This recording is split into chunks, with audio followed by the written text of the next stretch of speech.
All right, today we are assessing a variety of dog body language as we walk through a local market.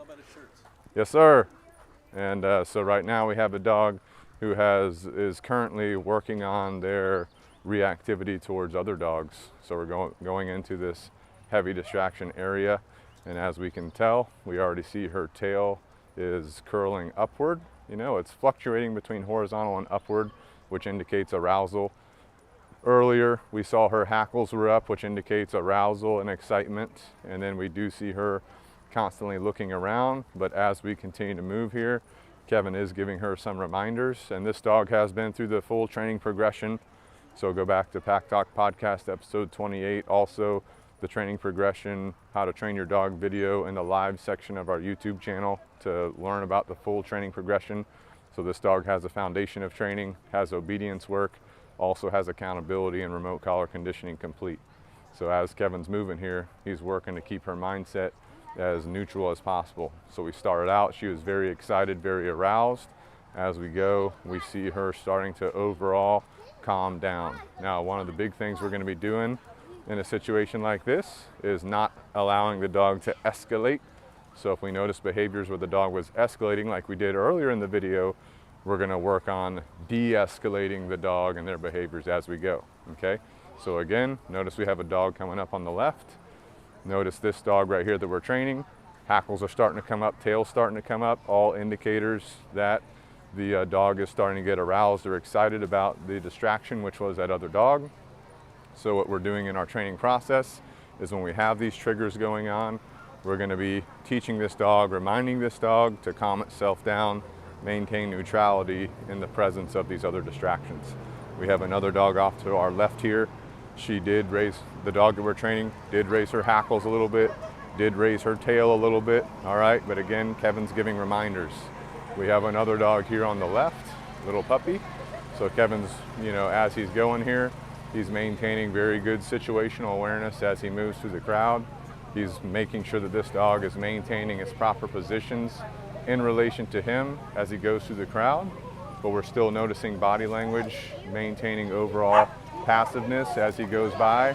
The dog does raise its tail, does raise its hackles, and he's just maneuvering through the crowd, you know, maintaining good distance to distraction. With a dog like this that's struggling with reactivity, we don't want to get up right next to other dogs yet in its training. We're just getting it used to being around other dogs, right? So we have another dog off here to the right. Notice as we get close to other dogs, any type of dog, we notice that her hackles come up, we notice that her tail comes up. So these are all signs that, you know, she's getting aroused, she's getting excited with these different triggers going on. So again, what we're doing is just repetition, that when we get exposed to a trigger, we're teaching her to calm herself down. We can do that through communication with our remote collar. We can do it through leash communication like Kevin's doing sometimes, okay? But overall, repetitions are going to be critical, because notice when there's no dogs around like right now, she's going more neutral. She's going more passive. So we're having the tail come down a little bit. The hackles are not raised. She is looking around, things like that. But whenever we get in proximity of other dogs, that's when we start to notice this body language of her tail coming up, her hackles raising. That's when Kevin, having that good situational awareness, has to pay attention and you know, turn those factors down either with a leash or remote collar stimulation. So notice right here, this dog coming out, right? Kevin's maintaining threshold with his leash, with his remote collar, all right? And not allowing this dog to escalate. But as that dog comes out towards, you know, Kevin with his training dog, again, he's using his tools to communicate and work on that level of distraction, okay? So paying attention to your dog's body language as you go through these types of scenarios is critical, okay?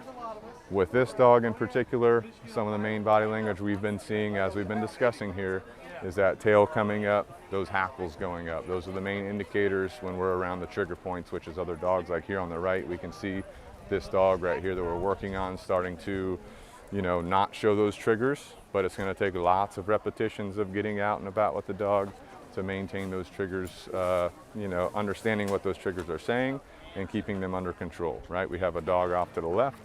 Now the dog we're working with did not raise its hackles, didn't raise its tail too high, but it was staring at the other dog. So also that's another indicator that we see with a lot of dogs that are working through, especially reactivity, is what we call that hyper focus, that staring at other dogs and other things in the environment. So pay attention to that as well. But in general, you know, this is a dog previously reactive. We're working through the reactivity, we're training the dog, but big indicators with this individual dog, like we've discussed this whole time, number one, tail up. Number two, hackles up on the back, which indicates arousal and excitement. Then number three, that hyper focus, where we notice the dog staring at other dogs in the environment. All right, so our next dog here we're going to be assessing is a younger puppy. All right, so this dog overall, you can already tell, relaxed overall. Okay, we see it just kind of hanging out, maintaining position with the trainer, who's Aaron. Dog's ears are relaxed, dog's body is relaxed, and then the tail is maintaining that horizontal position, just moving back and forth as Aaron walks with her. Now, with any dog that we train, or any dog that you're training at home, you should teach that dog to focus on maintaining position in relation to you. Okay, so if you increase your speed, you should see that dog increase their speed with you. If you decrease your speed or slow down, that dog should slow down with you, especially important in environments like this, okay? But again, as we move around the environment, we're not really seeing any different body language, which tells us that overall, you know, the dog is comfortable and everything that's going on. So this is a very young puppy. You know, these people that own this puppy decided to get the training done early, which is critical for a lot of puppies because it layers into that foundation of socialization work, which is what we're doing right now. That distraction work, which is what we're doing right now, okay?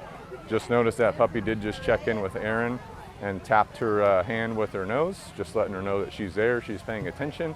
We like seeing these behaviors when a dog checks in with us, whenever a dog is giving us eye contact or anything like that. We do like seeing those things because what that does for us, lets us know that our engagement's doing a good job. If you notice, Erin just grabbed a piece of food reward out of her bait bag, because probably what she's going to do is if this dog checks in with us again or checks in with her again, she's going to say good. She's going to reward it for that to get that random reward of the check-in, so that that maintains that behavior as time goes on. But again, going back to right there, she just rewarded the dog right there because the dog just checked in with her. So again, that's a tactic we use, getting that engagement consistent in different places, right? That helps the dog in the long term, okay?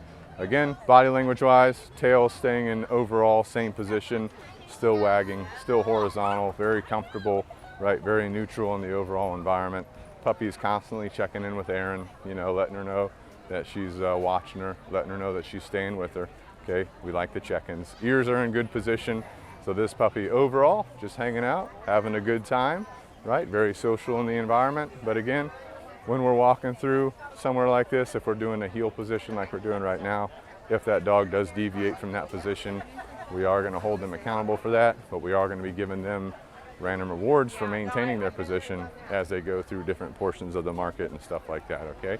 So as we go through here, not really noticing any triggers like we did with one of the other dogs that we looked at today, which depending on your dog, depending on what's going on with your dog, depending on any potential problems or things that you're working through, you may notice certain things that might be triggering your dog. Like your dog might trigger with, people walking by. Your dog might trigger with kids being by or other dogs. So if you identify those things, you do want to take some of the tactics that we talked about with the dog we're working through some reactivity. But if you have a young puppy like this, super critical to get in your training early, start your training on day one. Get your socialization work in, get your engagement work in, like we already talked about, these check-ins that we're seeing, this is what we really want with any dog at any stage, right? We want to see those check-ins, we want to see that engagement that tells us that our dog's in tune with us as we're going through different situations like this, okay? But again, the whole time we've walked through here, we have noticed no differences in the dog's body language, which just tells us that this is a very well-rounded dog, okay? Done, because puppies are a blank slate, getting the training done early, right, is a good thing, obviously, as we go through that, because we're able to basically write the slate for that dog. Keep them calm, confident, relaxed, prevent any reactivity from happening or anything like that, okay? Great job. Now, as we start going here, again, all of these dogs are towards the end of their training progression, still working through a couple things. But with this dog right here in particular, we're noticing the tail down and curled up. All right, so what that tells us is that she's a little bit nervous of everything that's going on, a little bit of insecurity there. But my assumption is that that was even stronger before training, and now that Lexi has done a great job working with this dog over time, that insecurity is becoming less and less, right? That nervousness is becoming less and less as time goes on. Other thing we're noticing right now, we got the ears pinned straight back, okay? And dog language, that's a sign of submission. Again, that can tell us that the dog is, number one, submitting to the handler, right? In tune with the handler, but also it's gonna indicate a little bit of nervousness with everything going on. This environment is pretty busy, it's pretty crazy. So this can be overwhelming for a lot of dogs as they finagle through crowds, things like that. And just what we want to do over time is just continue exposure to places like this with the dog. Also, engagement work helps as well, right? So let's say you're out in a place like this with a dog, like the dog we're reviewing right now, and let's say your dog's showing some indicators of nervousness. Well, in that case, you want to focus on building up your engagement in these types of places, and also repetition. And also this big German Shepherd right here, we can notice the tail down on that dog right there as well, which also tells us that that dog has a little bit of nervousness and insecurity in the market as well, okay? But continuing our walkthrough here and assessment, body language is really not changing. Dog's just hanging out. We got the tail down and curled. We got the ears pinned back, okay? And we're just continuing our walkthrough, all right? So let's say you're continuing your walkthrough and then you do notice body language changes. Let's say that tail starts to come up to a more horizontal position. That tells us the dog's starting to relax a little bit. Okay, this pit bull that we just passed, pit bull puppy, that tail was down as well, indicates nervousness, insecurity on that dog that just walked by, okay? Back to the dog that we're working with though, we got the ears pinned back still, we got the tail down and curled, so the dog's pretty much just maintaining its state in the environment around us, okay?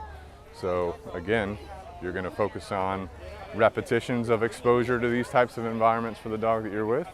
You're also gonna focus on engagement. Now, some dogs that are super nervous or insecure, when you take them out to a place like this, they may not engage at first, okay? So if they don't do that, you're gonna work on their comfort level over time. Now, just a couple steps back, this dog's ears did perk up a little bit, all right? So that told us that the dog was a little bit interested in something that was going on around us at the time. Then they go back into that submissive position, okay? So just something to pay attention to if you're working with your dog. Also, this dog is panting a little bit as we go through here.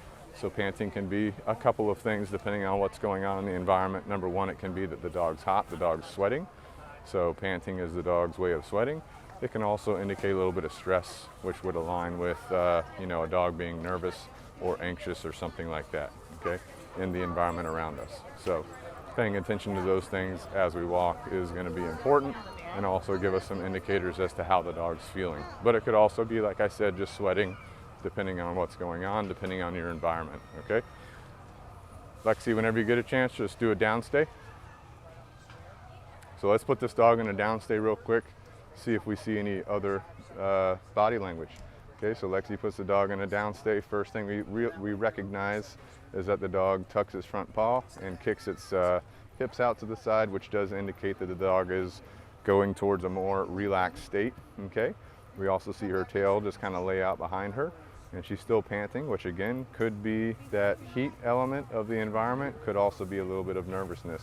Ears are pinned back, which tells us that she still has some nervousness going on, but overall she's trying to put herself into a more relaxed mindset. Now again, there's a lot of stuff going on. There's people walking around, there's dogs walking around, there's kids walking by, right? So this can be a lot of environmental factors that a lot of dogs are not used to.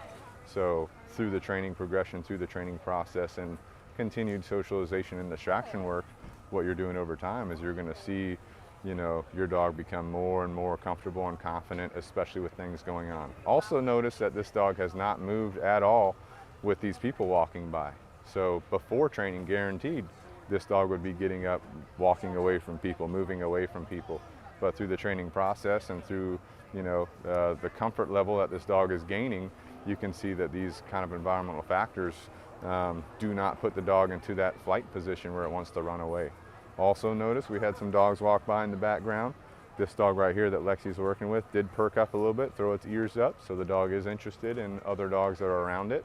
Probably wants to go over and greet them and hang out with them. So if you're the owner of a dog like this, you can determine, you know, the day and time and the type of dog that you want to let your dog do that with, okay? So she's definitely getting more comfortable the more that we hang out here. So downstays are always good things to be doing with your dog in different environments, but also very important for a dog that has some nervousness or anything like that. So hopefully you guys take some value out of this video. Please leave us a comment below on anything else you'd like us to take a look at and what's helping you or not helping you, and we'll see you next time.